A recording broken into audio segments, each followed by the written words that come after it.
ದರ್ಶನ್ ಅವರ ಆರ್ ನಗರ ನಿವಾಸಕ್ಕೆ ಸೆಕ್ಯೂರಿಟಿಯನ್ನ ನೀಡಿದ್ದ ಸೆಕ್ಯೂರಿಟಿ ಏಜೆನ್ಸಿ ಪ್ರೊಪ್ರೈಟರ್ ಅಂಬರೀಶ್ ಅವರು ನಮ್ಮ ಜೊತೆ ಇದ್ದಾರೆ. ಅವ್ರನ್ನ ಮಾತನಾಡ್ಸೋಣ. ಸರ್ ನಮಸ್ತೆ. ಸೊ ನೀವು ತುಂಬ ವರ್ಷಗಳ ಕಾಲ ದರ್ಶನ್ ಅವ್ರ ಮನೆಗೆ ಸೆಕ್ಯೂರಿಟಿ ನೀಡಿದ್ರಂತೆ ನಿಮ್ಮ ಏಜೆನ್ಸಿ ಕಡೆಯಿಂದ. ಸೊ ಹೇಗಿರ್ತಾ ಇದ್ರು ಸರ್ ದರ್ಶನ್ ಅವರು ಸೆಕ್ಯೂರಿಟಿ ನಿಮ್ಮ ಅಂದರೆ ನೀವು ಅವ್ರಿಗೆ ಏಜೆನ್ಸಿ ಕಡೆಯಿಂದ ಕಳಿಸಿದ್ದ ಸೆಕ್ಯೂರಿಟಿ ಅವ್ರ ಜೊತೆ ಹೇಗಿರ್ತಾ ಇದ್ರು ದರ್ಶನ್ ಸರ್ ಮತ್ತು ದರ್ಶನ್ ಸರ್ ಸುತ್ತಮುತ್ತ ಇರೋರು ಅಂತ? ಖಂಡಿತ ಮೇಡಮ್, 2016 ನಮಗೆ ಜಸ್ಟ್ ಡಯಲ್ ಮುಖಾಂತರ ಕರೆ ಬರುತ್ತೆ.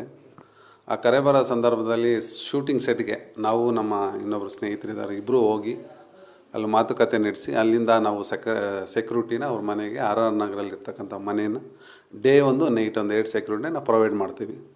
ಸೊ ಸುಮಾರು ಒಂದು 3 ವರ್ಷ 4 ವರ್ಷ ಕಾಲ ನಾವು ಅವರಿಗೆ ಸರ್ವಿಸ್ ಕೊಡ್ತೀವಿ. 2019ವರೆಗೂ ನಾವು ಸರ್ವಿಸ್ ಕೊಡ್ತೀವಿ.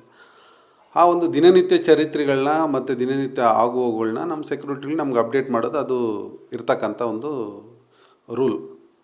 ಸೊ ಆ ದೃಷ್ಟಿಯಿಂದ ದಿನನಿತ್ಯ ನಮ್ಗೆ ಅಪ್ಡೇಟ್ ಮಾಡ್ತಾಯಿದ್ರು. ಸಾರ್ ಯಾರ ಜೊತೆ ಹೋಗ್ತಾರೆ, ಬರ್ತಾರೆ, ಸೊ ಎಲ್ಲ ನಮ್ಗೆ ಅಪ್ಡೇಟ್ ಮಾಡ್ತಾಯಿದ್ರು. ಸೊ ಇವತ್ತು ಈ ಒಂದು ಘಟನೆ ನಡೆದರೆ ನಮಗೆ ಒಂಥರ ಬೇಜಾರು ಅನಿಸುತ್ತೆ. ಯಾಕಂದರೆ ಅವರು ಒಂದು ಒಳ್ಳೆಯ ಮನುಷ್ಯ. ದರ್ಶನ್ ಸಾರು ಗುಡ್ ಮ್ಯಾನ್, ಅದರಲ್ಲಂತೂ ನಾವೇನು ನೋ ಡೌಟ್ಸ್ ಹೇಳೋದ್ರಲ್ಲಿ. ಅಲ್ಲಿ ಸುತ್ತಮುತ್ತ ಇರ್ತಕ್ಕಂಥ ವ್ಯಕ್ತಿಗಳಿದ್ದಾರೆ.